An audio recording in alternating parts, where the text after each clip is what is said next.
그래서 성장성 측면에서 보시게 되면은 이제 지금 현재는 매출 규모가 상당히 작지만 이제 향후 수년간 가파른 성장세가 좀 기대되고 있는 그런 상황입니다. 그래서 현재는 시장 자체가 굉장히 이제 초기 단계라고 볼 수 있는데 여기에 대해서 이제 시장 조사 업체들 같은 경우에는 앞으로 이제 60에서 80% 정도의 폭발적인 매출 성장을 전망하고 있습니다.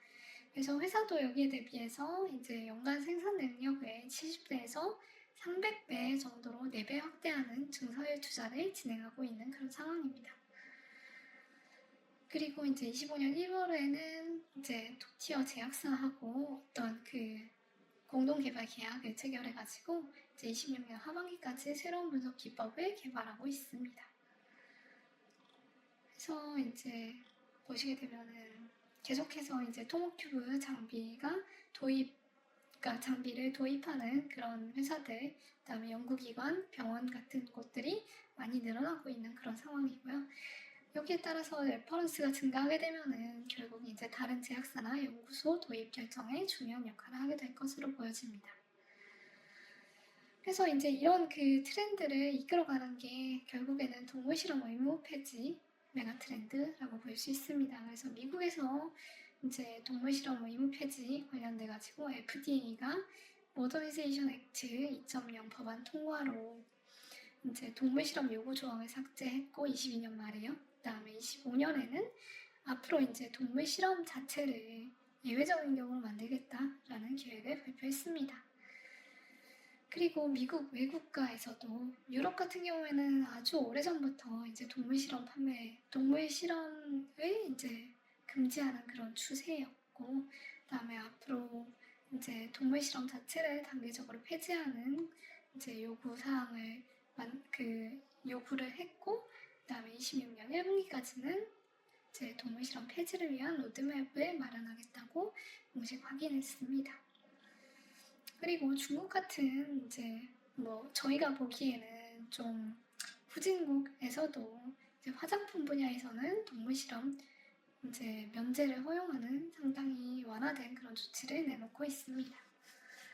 그래서 토모큐브 BM 같은 경우에는 이런 이제 신약 개발 자체의 패러다임이 변해 나가는 그런 상황이잖아요. 거기에서 이제 가장 주목받는 대안이 오가노이드하고 AI 예측 모델, 그다음에 장기 원칩 같은 그런 방식이고, 이제 토모큐브의 홀로토모그래피 같은 경우에는 오가노이드를 비롯한 대체 접근 방법의 분석을 가능하게 하는 필수 인프라 기술로서 주목받고 있습니다.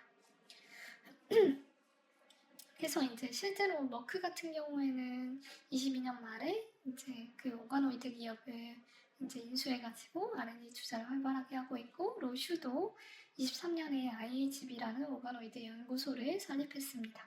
그래서 이런 이런 대체법이 표준 실험 방법으로 좀 자리 잡는 그런 흐름 속에서 토모큐브 같은 경우에는 필수 장비 공급자로서 막대한 수혜를 입을 것으로 기대되고 있습니다. 근데 이제 기술을 선도하고 있음에도 불구하고 현재는 점유율이 굉장히 낮은 수준이거든요. 그래서 24년 기준으로 보게 되면은 전체 홀로토모그래피 현미경 시장 규모가 4억 5천만 불 정도로 추정이 되고 있습니다. 근데 토모큐브 같은 경우에는 이제 23년 이제 300만 불 정도 수준이고, 그 다음에 24년에는 한 450만 불 정도로 한 1% 정도 되는 점유율을 차지한 걸로 보여지거든요. 그래서 이제 왜 그랬냐를 살펴보게 되면은 이제 토모큐브는 스타트업이기 때문에 이제 글로벌 영업망이나 아니면 마케팅 측면에서 좀 취약해가지고 좀 판매 확장이 더뎠던 것으로 보여집니다. 그리고 초기 제품의 한계도 좀 영향을 줬어요. 그래서 1세대 장비 같은 경우에는 경쟁사 대비해가지고 그렇게 큰 이제 좀 메리시 없었기 때문에 그런 점에서 이제 보정 작업이 필요하고, 그다음에 숙련 사용자가 아니면 고품질 이미지를 얻기 어려웠다라는 점에서 이제 좀 굳이 토모큐브 장비를 사용할 그런 그 요인이 없었던 거죠. 근데 이제 이런 기술적 제약이 2세대 제품을 이제 통해 가지고 상당 부분 개선됐지만 이제 이 점유율을 높여가는데 좀 어려움을 줬었고, 그 다음에 영업망이나 마케팅이 취약했기 때문에 이런 그런 선도 기업이 아니었다라는 부분이 크리티컬하게 작용했던 것 같습니다. 여기에 비해서 나노라이브 같은 경우에는 이제 토모큐브하고 동일하게 이제 3D 홀로그래픽 현미경 분야에서 이제 가장 점유율이 높은 기업이거든요. 근데 이 기업 같은 경우에는 2010년대 중반부터 시작해가지고 선발주자의 이점을 충분히 누렸습니다.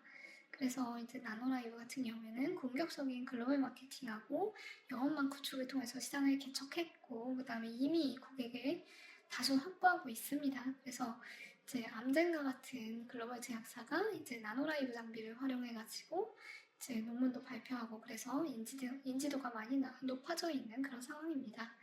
그리고 이제 좀 이런 그 고객의 요구에도 민첩하게 대응해가지고, 그래서 이제 토모큐브보다 앞서가지고 점유율을 많이 확보했다라는 점이 강점이라고 볼 수 있습니다. 그래서 토모큐브는 후발주자여가지고 기술 측면에서는 확실히 나노라이브보다 더 나은 기술을 보유하고 있지만 이제 시장 선점과 고객 확보 측면에서 뒤처져가지고 현재 점유율이 낮게 나타나고 있다라고 보여집니다. 근데 이제 기술력 측면에서는 이제 낮지만 사업 역량 강화가 좀 필요하다고 보여지고, 그래서 24년에 좀 상장을 통해 가지고 확보한 그런 자본을 바탕으로 해서 유럽하고 미주 시장에 영업 인력을 채용하고 대리 전망 확대를 추진하고 있습니다. 그리고 25년에는 이제 유럽에도 공식 유통망을 넓히고 있습니다.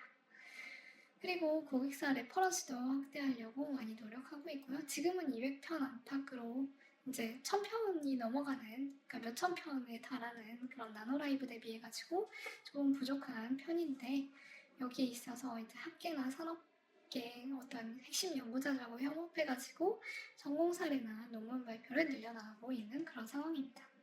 그리고 이제 제품 포트폴리오 확장이나 아니면 적용 분야 다변화 이런 걸 통해 가지고 매출 기반도 확대시키고, 그다음에 고객 낙인도 높여 나가고 있는 그런 상황입니다. 그래서 이제 이런 전략을 뒷받침하기 위해서 토모큐브가 얼마나 이제 기술적으로 뛰어난지, 경쟁사 대비해 가지고 얼마나 이제 높은 기술을 보유하고 있는지, 기술력이 높은지 이런 점을 한번 살펴보도록 하겠습니다.